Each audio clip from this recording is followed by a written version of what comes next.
What would you do if tomorrow a robot showed up and did your job better than you?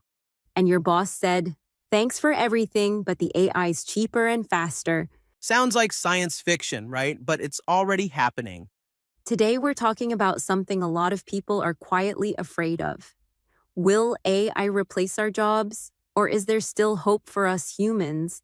Let's talk about what no one really wants to admit, but we're all kind of worried about. And by the way, stick around till the end. We've got a quick vocabulary quiz to boost your English based on everything we talk about. So, Tom, be honest. Do you ever worry about AI taking your job? Hmm, sometimes, yeah. Especially when I see all these tools writing emails and designing graphics, even teaching languages. Exactly. I saw this AI teacher the other day that could correct pronunciation in real time. It was super impressive. Yeah, but here's the thing, AI might be fast and efficient, but it doesn't have emotions or creativity the way humans do. True, but let's be real. A lot of jobs don't need creativity, like data entry, basic customer support, stuff like that. Artificial intelligence can do it faster and cheaper. That's fair. Those kinds of jobs are probably the most at risk. But don't you think new jobs will be created too? Like someone has to train the AI, manage it, fix it when it breaks. Definitely. In fact, there are already jobs today that didn't exist 10 years ago. Prompt engineer is one example that I can think of. That's the person who gives smart commands to AI tools, right? Yep, and it pays really well, but it also means people need to keep learning new skills or risk being left behind. So you're saying if we want to keep our jobs, we have to upgrade our skills like software updates? Exactly, version 2.0 of ourselves. But seriously, do you think schools are preparing students for this kind of future? Honestly, not really. Most schools still teach the same stuff they taught 30 years ago, but the world has changed so much. Right? I think education needs a reboot.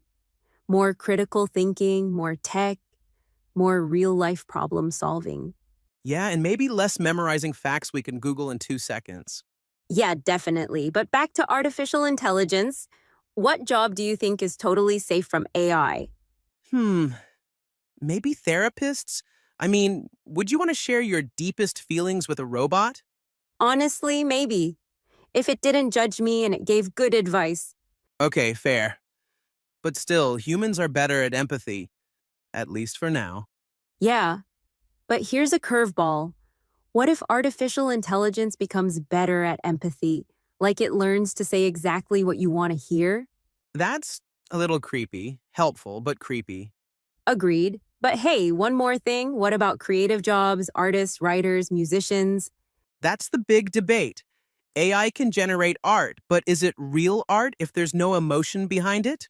Yeah, I saw an AI generated painting that sold for thousands of dollars. It looked beautiful, but I kept thinking, who is the artist behind this? It felt a bit empty. Totally. And when it comes to music or poetry, I feel like people still want to connect with human stories, real feelings. AI is smart, but it doesn't have a childhood, heartbreaks, or dreams. True. I mean, even if artificial intelligence can write a song, it probably won't write about the time it missed the last train home or had a bad breakup, right? Haha, exactly. It can only simulate those experiences but not feel them. There's a difference. I guess it depends on what people value more, the process or the result. Like, some people won't care who made it as long as it's good, while others want the human story behind it. Oof, deep. Okay, final question. Will AI take your job in the next 10 years? Hmm, maybe part of it, like the boring stuff. But I think the best future is when AI helps us, not replaces us, like a super smart assistant that makes our lives easier. I like that. Human and AI teamwork. Not a competition, but collaboration. Exactly. And that way, we keep the best of both worlds, efficiency and creativity. And hopefully, fewer boring emails for everyone. Yes, please. All right. That's it from us for today's conversation. We hope it got you thinking and maybe even questioning your own job future. Yeah, it's a lot to take in, but understanding these topics helps you improve your English and stay informed. So, it's a win-win. Before you go, let's test how much vocabulary you picked up. We've got 5 quick questions coming up. See how many you can get right. And don't forget to tell us in the comments, do you think your job could be replaced by AI? Or do you think humans will always be needed? And if you enjoyed this episode of English Listening Academy, hit the like button, subscribe for more real English listening practice, and share this video with a friend who's always talking about robots taking over. All right, ready for the quiz? Let's go.